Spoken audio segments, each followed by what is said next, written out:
Good afternoon, everyone. The following session, Writing Through Imitation, will be presented by Mrs. Brittany Wilber, who serves as kindergarten teacher for Faith Lutheran School in Plano, Texas.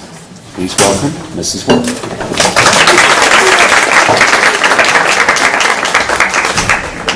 Good afternoon. This is intended to be a hands-on session, so it would be helpful if you got the handout on the way in and if you have a writing utensil before we begin. I'm going to start with a quote from Martin Luther.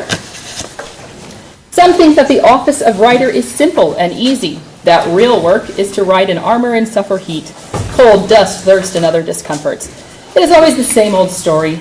No one sees where the other's shoe pinches. Everyone is aware of his own problems and thinks the other fellow has it made. True, it would be hard for me to ride in armor, but on the other hand, I would like to see the horseman who could sit still with me all day and look into a book, even if he had nothing else to care for, write, think about, or read.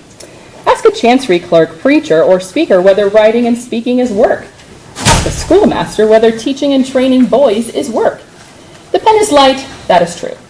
Also, there is no tool of any of the trades that is easier to get than the writer's tool. For all that is needed is a goose feather, and you can pick them up anywhere, free of charge.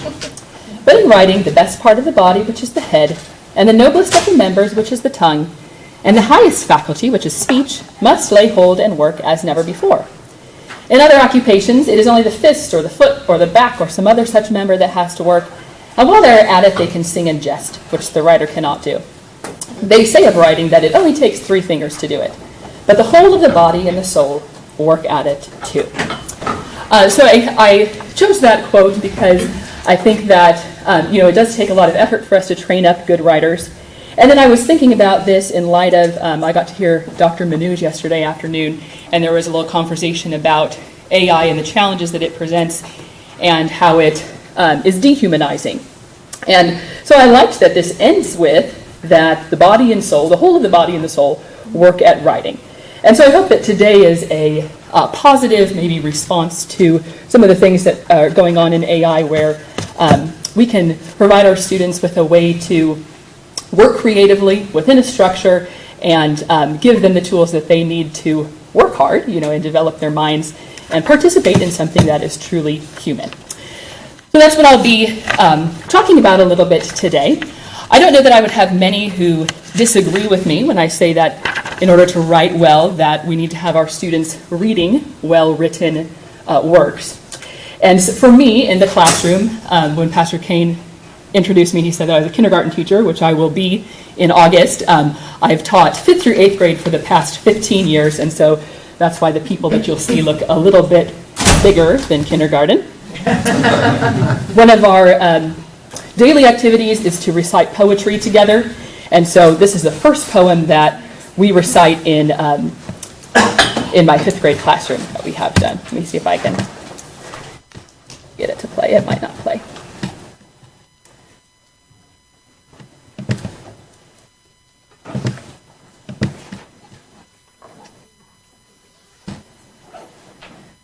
I do have a few former students in here who could probably sub in, but I won't make you do that. We'll just go ahead and read this poem together. You can just imagine what it sounds like from 10-year-old voices. So when we recite this poem, then I like to introduce it a little bit. We spend most of our time just sort of reciting and enjoying the poem, but I do like to talk about a little bit at the beginning as to why it is that we're studying the poem. And then I think this helps us when we're writing as well. So I would point out the first line there: the Assyrian came down like the wolf on the fold. And instead of just saying the Assyrians were they were pretty good soldiers, then we have this nice simile. Came down like a wolf on the fold, so this very clear picture of how frightening the Assyrian army is. And then we have another simile. The sheen of their spears was like stars on the sea. So you can picture in your head what that looks like. When the blue wave rolls nightly on deep Galilee, like the leaves of the forest when summer is green, that post with their banners at sunset we're seeing. So everything's looking up at the beginning, and then like the leaves of the forest when autumn hath blown, that host on the morrow lay withered and strown because the Lord is going to destroy them. So I show the students these examples of similes that are given in the poem so that they are paying attention to what is well written about particular works. And then something else that we pay attention to is, instead of just saying the Assyrians died, Lord Byron tells us over and over again in different ways. The eyes of the sleepers waxed deadly and chill. Why? They're dead. Their hearts but once heaved and forever grew still. Why? They're dead. There lay the steed with his nostril. All right. So we have all of these, this same sentiment is being expressed all of these different ways. The rider is distorted and pale. There's dew on his brow, rust on his mail, because they're dead. The tents are silent, right? So the lances are unlifted and the trumpet unblown. So they see that there is value in saying the same thing, but perhaps in a different way, just in many different beautiful ways.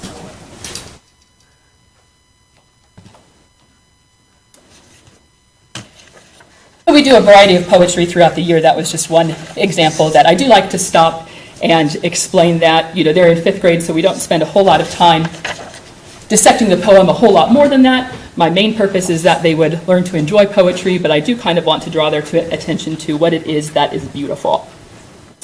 And then in our literature, our first book that we read in 5th grade is Nathaniel Hawthorne's A Wonder Book for Girls and Boys. And where it's kind of a story within a story of a group of children in the Northeast who listen to these Greek myths that are retold. And for our students who have been at our school since the beginning, that they're very familiar with Greek myths. So I use the opportunity to teach about Hawthorne's writing style. And I do have this list of figures of description, I think, on your handout. But we have, we talk about these in our class. And when we're going through these, then I'm not quite as concerned about, that you memorized what is the vivid description of stars, and the students can say astrothesia. But more just that they have this wide range of ways that authors might make their work more beautiful. We talk about figures of description and figures of speech. Of course, these are just a few of what there is in the realm of possibility to cover underneath figures of description and speech, but we're kind of just getting our feet wet at that age. And then when we read the book aloud together, then I, will stop and point out where does Hawthorne use some of these figures of speech. And he has a couple that I like that I point out. He says, I tell you one of the nursery tales that were made for the amusement of our great old grandmother, the earth, when she was a child in frock and pinafore. And so instead of just saying a long time ago, then he has this lovely little picture, and I have to explain what a frock and pinafore are, right? It's good things to stop and explain every once in a while. And then we have another one. The little brook ran along over its pathway of gold, here pausing to form a pool in which minnows were darting to and fro. And then it hurried onward. The brook still kept talking to itself as if it were in a maze. So we can point out personification and say, the brook was talking to itself. That's a human quality, so we would name that as personification. So I do that, where I'm particularly guiding the students through looking at some of those figures. And then as we read, I also have them keep a collection of figures that they find. And they enjoy that because they kind of want to find the best one, so they don't want their classmate to have the most interesting figure of speech. They want to have the best vocabulary in that. And I think that's kind of a good way to challenge themselves. Most of them like it. And then that way they are copying directly from the text. So they're kind of getting Hawthorne style a little bit more ingrained in their mind. And then they're also, again, thinking about, what is this describing? The tree, or is it an example of personification, or maybe both, So we kind of do that on the literature front first, so that when we're ready to write, they have an idea of what it is that we are trying to accomplish. We talk about the figures of speech and figures of description.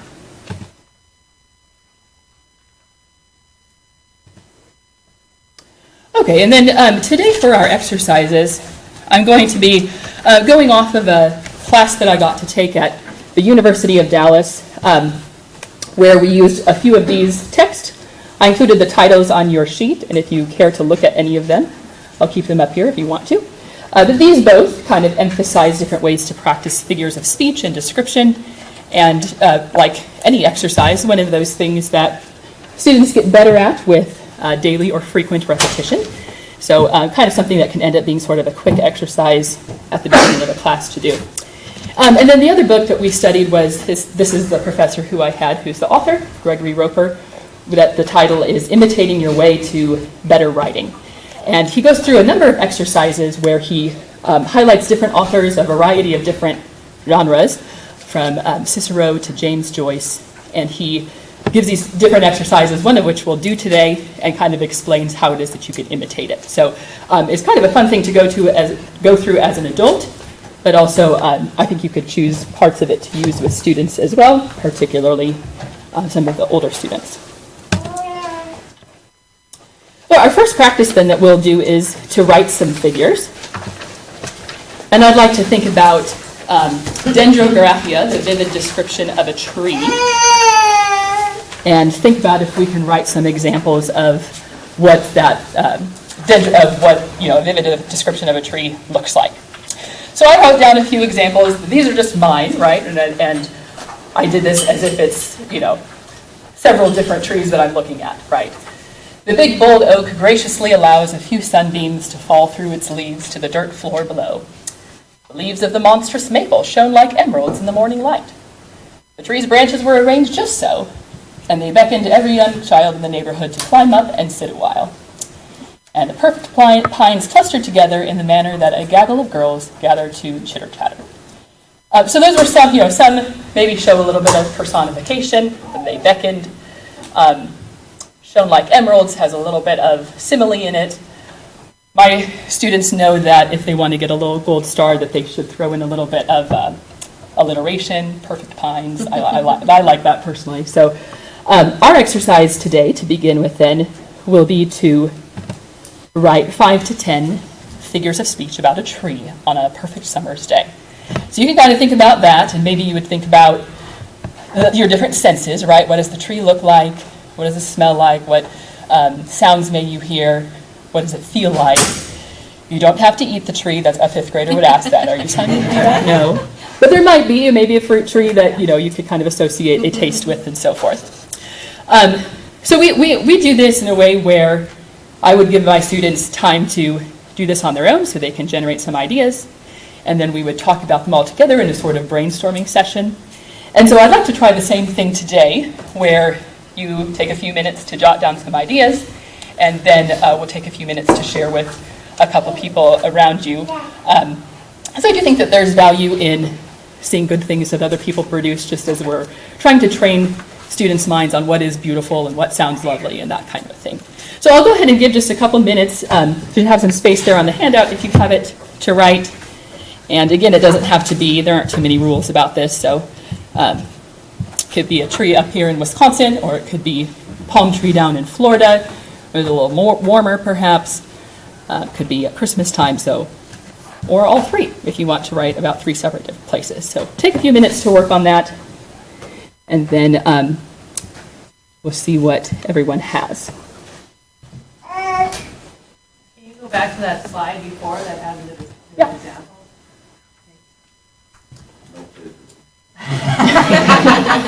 That's what my students always say.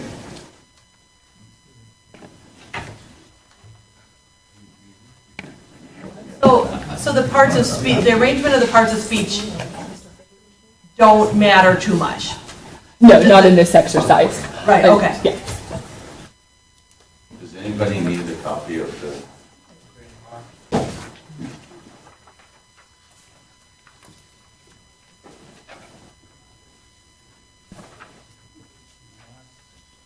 Anyone else? Speak now. Oh wait, there. Sorry. Thank you. Sorry. No, thank you for doing that.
take about 1 more minute.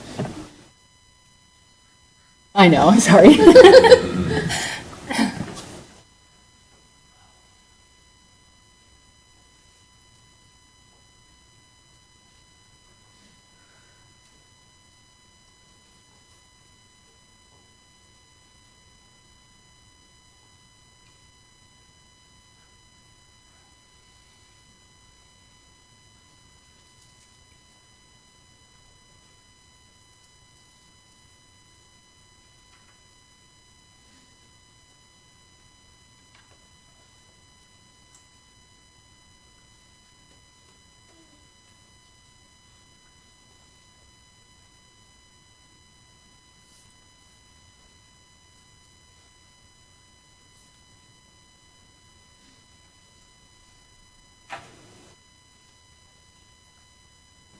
All right, if you want to finish up the sentence that you're working on.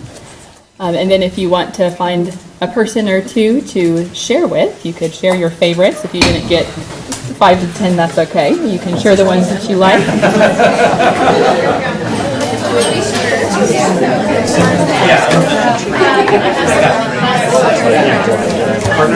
Sure. And I'm impressed that you got it. Oh, that's one. Oh, good. That's part of the sentence script.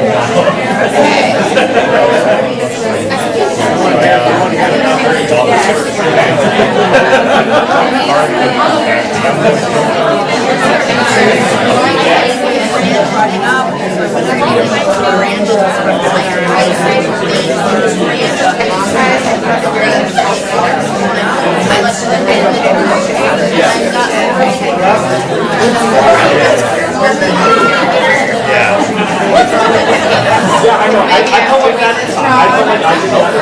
Yeah, it's like I didn't. The subject was not the serious right? The subject was right? I feel like that's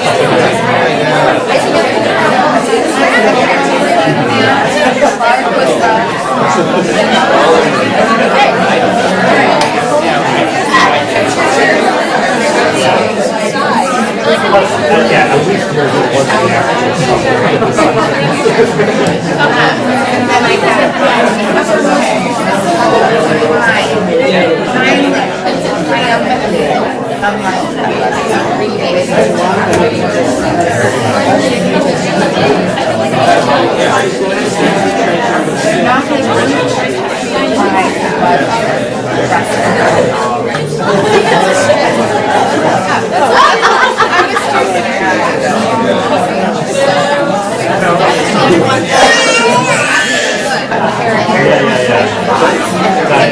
That's hard to describe, like it's just a scene.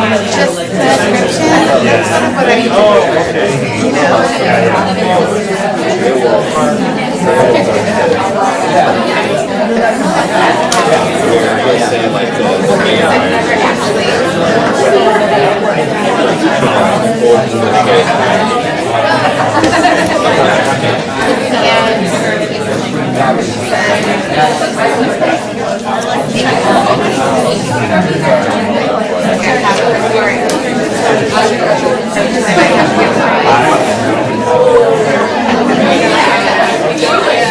Alright, if you want to take just a few more seconds to share, and that's okay.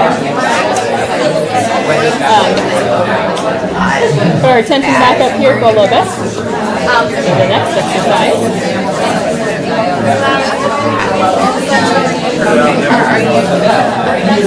Yeah, sorry. Yeah, so I'm kind of, so I probably have to, that's why. All right. Does anybody have an excellent one that you'd like to share, or it may not be yours, but maybe someone from your group that you'd like to volunteer, say that was really good? Yes, I would like to share my. okay, go ahead. You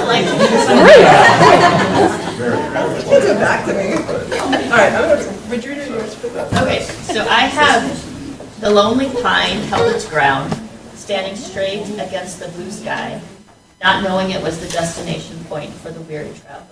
Lovely. Sounds like a story. there's also a pine tree here. Oh, okay.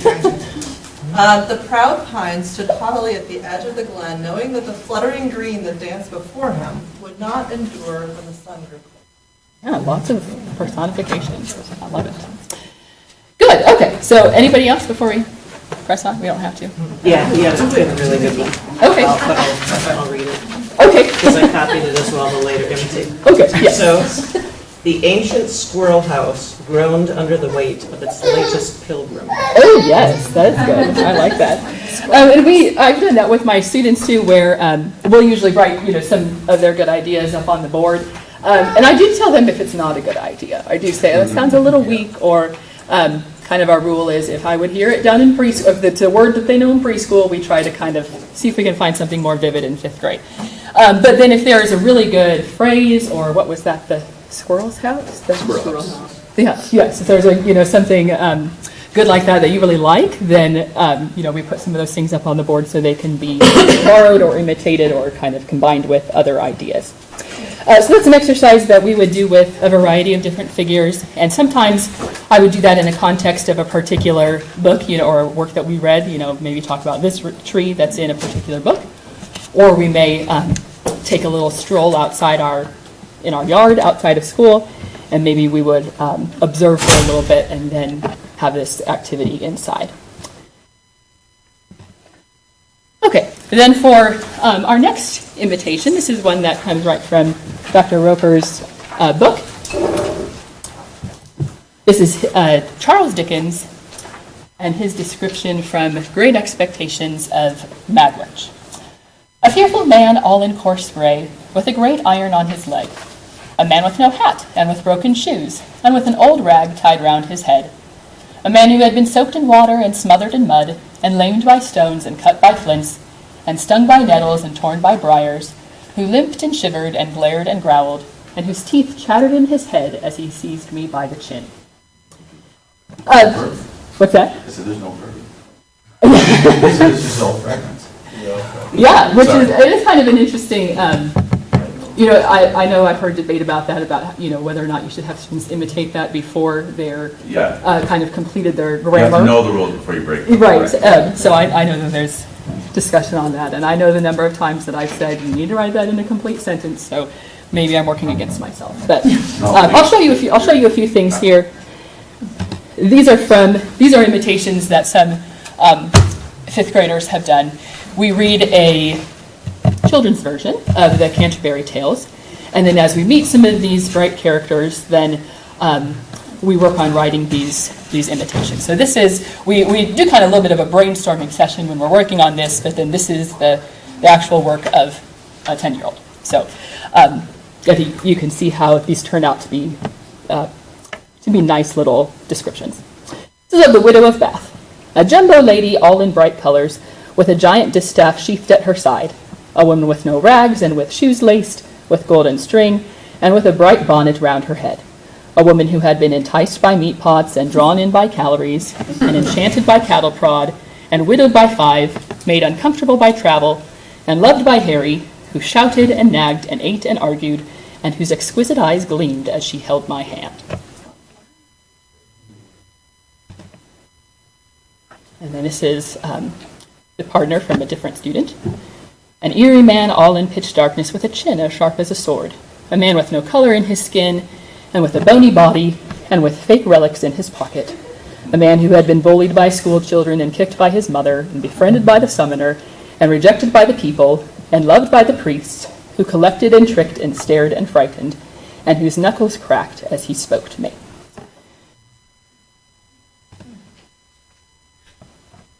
So then our exercise will be to think about, we don't necessarily have one book we've been studying together, but I'd like to kind of see how I think that this is a nice exercise in that you can use the structure that's given here and then write it about any character that you know from a book or a movie or a person that you know.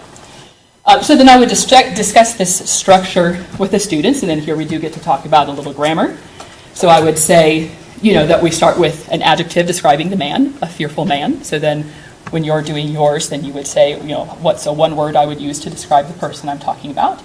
A fearful man, we start with an adjective. What is he wearing? all in this case, coarse gray, but maybe, whoever you're thinking of in your head is dressed some other way. And then we kind of have a list of accessories, a great iron on his leg.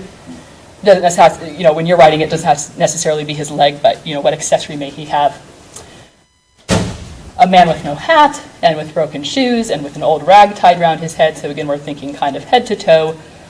What clothing and or accessories does the person have with them? And then we have a list of passive verbs, things that have happened to the person. And this is always the part that's the hardest for, because they haven't talked a whole lot about passive verbs to begin with. And so sometimes, this is where we usually get a lot of discussion where they would bring something up and I say, what's something that they did, what's something that happened to them, right? So there's 6. Soaked in water, smothered in mud, lamed by stones, cut by flints, stung by nettles. 6 passive verbs. Torn by briars, sorry. And then 4 active verbs. What are 4 things that the character did? Limped, shivered, glared, and growled. And then finally you would think about what relationship does that person have to other characters, and how might you kind of close your paragraph that way. Okay? So that's the exercise then that you have next, where you can think about who's somebody. Again, it could be from a movie that you like, or a book that you like, or just a human that you like, or you don't have to like them. But somebody who you can describe well, kind of picture in your head. And then here you would use the same structure, where it would just be a blank man, and you fill in the blank, all in blank, with a, and you kind of fill in the categories there with what the person is wearing, what has happened to him or her, and then what he has done. And then finally, what's the relationship to perhaps other people? And I know sometimes with ours, too, we think about, I tell them, especially when it comes to the passive verbs, because there are many of them, sometimes you have to think about, well, what's a plausible thing that may have happened to this person? So I think with the pardoner, where we had the creepy guy, and they thought about, well, how do you get to be creepy? Probably if your mom kicks you, So that was one of those things that was kind of like, oh, this is what's, where I say things like, you can't say he was abducted by aliens. That doesn't really fit with the context, but what's a plausible thing that could have happened if you don't have necessarily all the details on his background? So I'll give a few minutes to do that with a person of your choosing, and then we will share those too.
Take about another minute to finish up.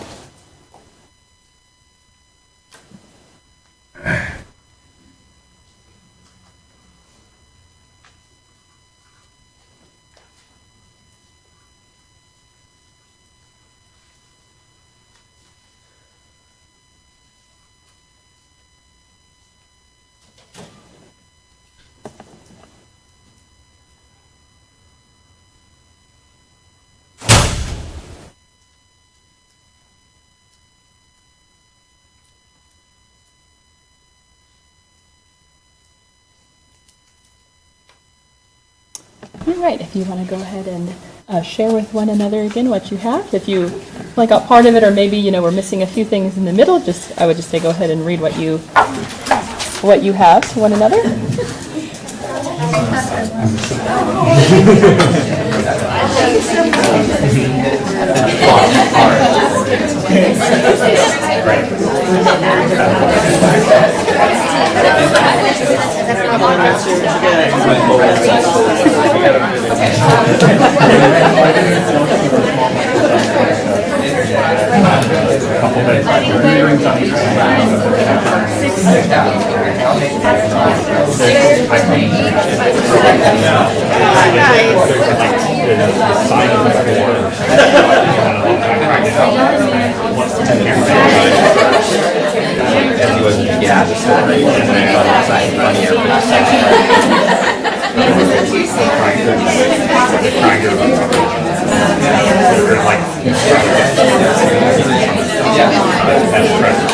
Things like that, yeah. So that's why Mr. Schultz.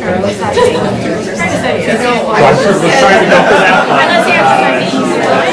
Okay.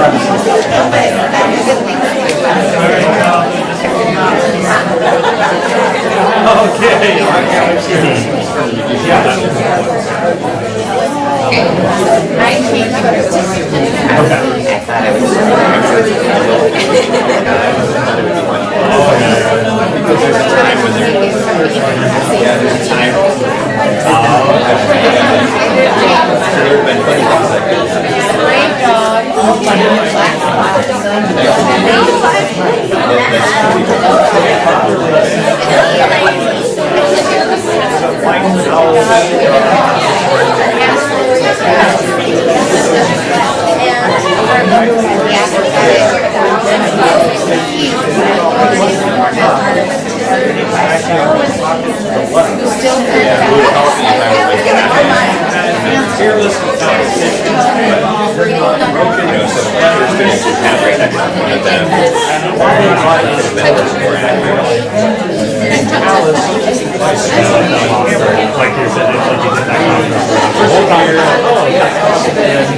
my dog.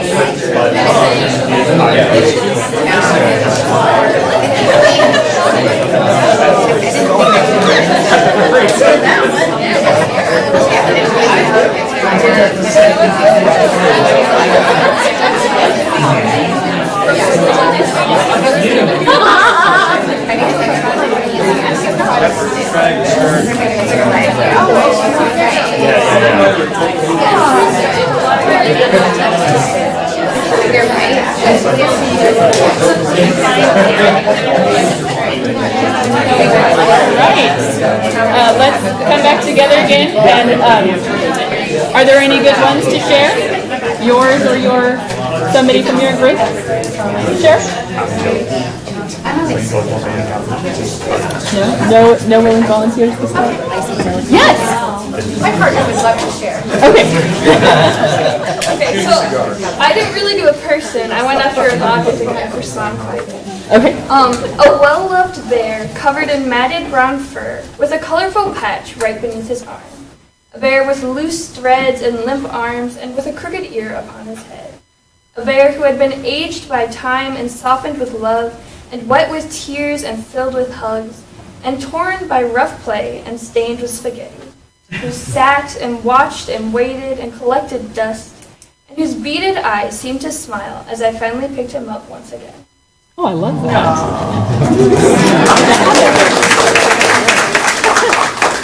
Anyone else now that there's a brave soul? After that. That was good. Hopefully that was, I hope it was a little bit fun even to do. I know that I kind of enjoy doing these just if I have extra time. Sometimes I'll think about one of my kids and do this sort of little exercise. But I think it's good for students for a number of reasons. For one thing, I do make them read it out loud after they're finished. And then, they kind of get accustomed to the cadence of the paragraph. And I think that's good. The oral exercise is good. Of course, actually focusing that much on the author's style, I think, is helpful to students as well, as they're kind of, then they can maybe compare and contrast with other authors that they read. And also just to pay attention to the grammar, because you actually, it's not a Shirley grammar worksheet, and it's not your Latin primer. You kind of have to apply some of those things that you know about grammar outside of that. We do have another exercise. I don't know that we have time to do that just now. It's there if you're. I think it's on your page if you want to. I love Jane Austen, so I had to pick a little paragraph there about Mr. Bingley. But if you're On your way home, if you have as long of a trip as I do, maybe you want to pull that back out and do that. Other ideas that could be imitated, things that we've done before, are fables or parables. And maybe some of you have used a classical composition or some version of the Progymnasmata to do that in a kind of very detailed, organized way. We've done the 10 Commandments from the perspective of someone in authority. Sometimes I've done that at the end of a school year, sort of like, could you give Mrs. Wilber's 10 Commandments to the upcoming class and say, what are the expectations? And we do that in the modeling after the King James Version, so it's, there's a beautiful style for them to imitate. 1 Corinthians 13 from the perspective of our particular vocation. The Gettysburg Address given from another time in history. You'll remember doing that in 2020? Some of the former students were... Do you remember doing this exercise? We did it when we were doing online learning. I don't know if you remember doing that, but that was maybe the most memorable part of it. And then we did a Gettysburg Address from the perspective of, we moved it to 2020 and all that was going on then. So just a few other ideas, but anything could be imitated where, you have time to think about what is the structure that's going on here, and then how might I put it in a different context. Okay. Then are there any other kind of thoughts that sparks and/or questions, I guess? Yes? Sorry, I came in a moment late, but first of all, I have a comment and then a question. I teach at the high school level grade books and composition, and I don't know any other classical teachers who do that. If you do that, please find me. I would love to pick your brain. But then, because that's not enough, I also teach the younger grades. So, in the younger grades, do you have, other than a Progymnasmata, like curriculum, do you have specific curriculums that you would recommend for, say, like a semester-long focus on creative writing? I know that I have used, I've used Selby's classical composition, and have you, James Selby, I think that Memoria Press publishes it, I believe. But I've used that before with grade school. And it's very, it tells you exactly what to do, kind of take step by step. But it does include those, talking about figures, also looking at vocabulary and can you improve the vocabulary, so, and then ends with an imitation. Yes. We are trying a new one because we actually were doing that to the Memoria Press, and there's a brand new one that came out. It's called Scriptorium, and I haven't used it yet, so I can't really attest to it, but it's very similar, but I think that the quality of the fables or the narratives that they're using is better, higher quality, so they're imitating at a higher level. Because my main concern with Memoria Press was that the way that they were writing their fables and stuff weren't quite, I thought, a level of good literature. So it's kind of the same thing. Who puts it out? It's from, I forgot the name of the author, but it's called Scriptorium, and I think it's on this site called Beautiful Teaching, and if you want to check that out, it looks really neat. It just came out this year, so I'm excited to try it. I think they were just doing a pilot last year, so I think that this next year will be the first year. Yeah, so they just started selling it in June, so I just bought the copies, and I'm really excited about But it. I think that there are University of Dallas people involved in it. Yeah, oh, okay. They are. But I think it's not Then just maybe University it's of Dallas. Dr. Broker. He may be the one involved with it. So Yeah, it's Benjamin Lyda. That's the name of the author, Benjamin Lyda. Yeah. LYD. Thank you. Any other thoughts? Yes, Pastor Christensen. When you're imitating the style of an author, perhaps like Dickens, you're getting only one paragraph at a time. Let's say, is there any benefit to, or is it possible to imitate their style as a whole rather than ad-libbing or mad-libbing one paragraph? Oh, I think so. Yes, and I think that there are even in the book there kind of provides longer sections that you can do. This is I think I chose this because this is what in 10-year-olds were kind of where we start, I suppose, and then it was something we could do in our 45-minute segment. But yes, I think there's a lot of value to talking about how an author may write a short story or something like that could be an activity for high school. Yes. Do you ever write the tenets of, hey, this is what Dickens does? He does these 5 things, and then Shakespeare does these 5 things. Do you know of anybody who's analyzed authors by their style with bullet points? don't know. I would say when I'm introducing each of my works, then we start there. When I talk about Hawthorne, and and he's like filled with all of these examples of figures of speech. So we start by talking about that, and not that I necessarily have it in bullet points, but then I'll come back to it. When we read Rosemary Sutcliffe's Black Ships Before Troy, I say she loves similes, or she was trying to copy the poetic nature of Homer.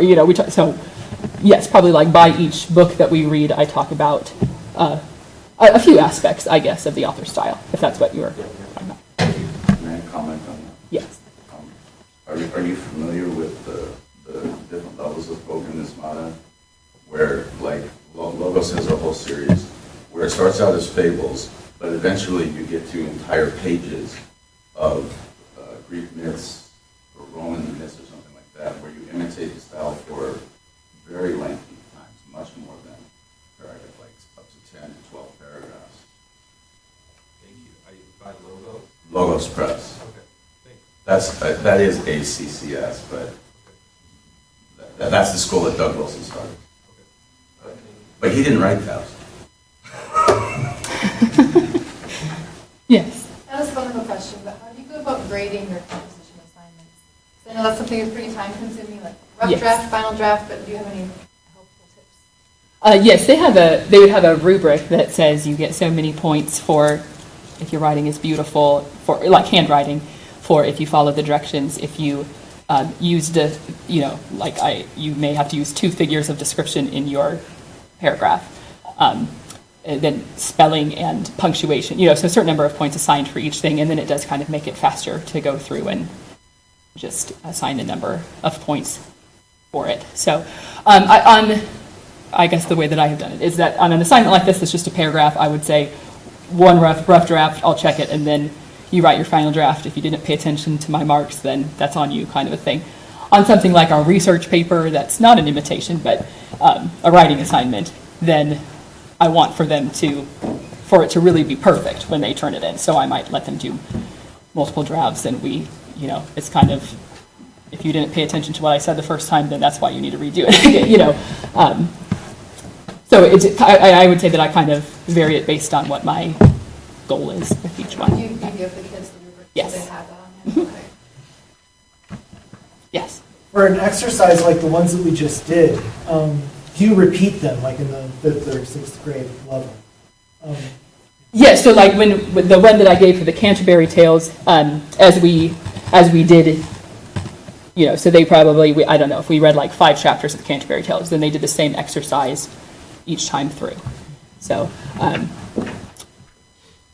think there's, if I was working with older students, then I might be more interested in giving them pieces of different genres, so they can imitate some different styles. But I kind of think there's something helpful in the repetitive nature of that, and especially if you're doing it with the same book, then it was just yesterday that you already wrote one, and so now you're kind of already thinking, as you're reading this, what am I going to write about that character? Yes? This kind of goes back to the grading. So are you saying that on a rough draft, you're just kind of grading it as completed, not completed, with comments, and then the rubric is used? So yes. They understand what they're needing to do, and then but then it's really used for the grade on the final draft. Yes, most of the time. I would say the only exception is if it's just not complete. If you just turned in half of the paragraph, then I would give you half of the points, or whatever. But yes, generally that's how I would do it. Yes. Mine kind of feeds into that as well. How much proofreading do you do, and how do you help them edit to get to those final drafts? On a paragraph like this, I would probably just mark it and then hand them all back, and we would have one session where I would say, if you have a triple underline under your letter, that means it needs to be capitalized, and those types of things. Or if I wrote SP above the word, then you need to figure out how it is spelled correctly, or those kinds of things. If it's something short like this. When it's a research paper, then I do individual. I meet with them one-on-one to talk through. Yeah, with that, like how much, exactly. How much are you changing? Like, are you helping them? Are you editing with them one-on-one, or are you just doing it like at home and giving it to them? I'm just trying to figure out the best way to hear myself. Yes, if it's a longer assignment, then I would edit with them, and I would have them make the marks on it, and then they would go home and fix it and come back again. I don't know if that's the best way. Other people can chime in other good ways. Because it is time consuming and it's always kind of waffling between, I want to make them into a good writer, so I want to give them enough information to be helpful without doing the work for them, you know. Yes. So I feel like writing's big, right? And I feel like writing shouldn't entirely rely on an English or humane letters teacher. Do you have any comments about how we can incorporate imitation into science, into history, into religion class? Oh, yeah. Well, I think those exercises, like I said, if we may go outside to observe something we see in nature, that's certainly something that could be done in science classroom, right? In theology, I mean, there'd be all sorts of things that you could imitate or take a concept that you learned about God's grace, or even maybe a story from Scripture that you then well, and imitate. I wonder if administration can help encourage the non-writing teachers, saying like, look, this is a great thing that students can emulate. Mm-hmm. If that wouldn't help empower the teachers also to feel more comfortable. Sure. Yes. If you if you had something assignment. particular to do. Yeah. Mm-hmm. Yeah, I agree. I think I don't know if any of you got to go to Rebecca Roundy's session yesterday, I think. And she's a science teacher at our school, but I know she came to me asking about when it's time for, and this isn't imitation, but just writing in general, when it came time for sixth graders starting in a science fair, she came to me saying, what do you expect, or what do they already know? Anyway, so I know it's on her mind. There are probably others too that I agree it may be helpful just to say, here's a structure that you could use in maybe a variety of ways. Yes? Do you like to take like whole class periods here and there to go over this, or do you prefer to layer it on top of, kind of put it inside of another English lesson? I would take a whole period, yes, to do that. So, and this wouldn't be like necessarily my whole, yes, because I have like an English block, right? So I may dedicate 2 weeks to a certain writing assignment, and then we may spend a few weeks doing our Shirley exercises and then do a little more writing. That's what has worked for me. Yes? Do you have, so when students are incorporating these imitations into their own style, do you have kind of some steps for how do you take practicing this imitation and then being able to apply it to your own writing in a way that doesn't seem like patchwork of imitation? Yeah, I guess what I've noticed I think it probably helps that the age that I teach is not as, they're maybe not as like concerned, right? They're maybe a little more willing to try things. And so I would say I've noticed it very organically, where I'll be reading through something else they wrote and you see some vocabulary or some phrase that we talked about and you're like, oh, whoa, you pick that up. Or, sometimes they'll write things for fun and say, do you want to read my story? Right, that's a fifth grade thing to do. And then you might, again, see some aspects that we had discussed in class. So, yeah, and I would say that I could understand how if you're older, then you may feel a little bit more inhibited as to, maybe being a little more nervous to do those types of things on your own. But it seems to me that the students I have that happens very naturally. Yes? Do you ever struggle or have conversations about imitating versus copying? Sure. Yes, I would say I try to talk about it differently, where I say imitate the structure is kind of my phrase for something like this, as opposed to for writing a research paper, then I emphasize say this in your own words. So I think I would mention that, even when we're writing a research paper, I would say this is not an imitation. This is meant to be your own words. So I think there's a distinct way that we talk about it.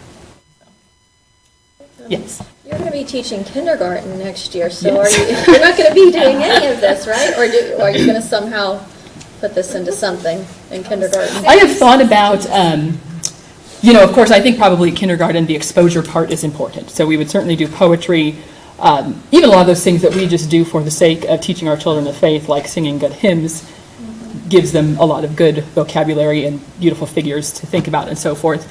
I have thought about having, reading some lovely paragraphs with them, maybe not from Dickens, maybe from other authors, and then they retell it to me, so that maybe we read it a few days in a row, and then they retell it to me so that they're getting some of those vocabulary and figures used in there.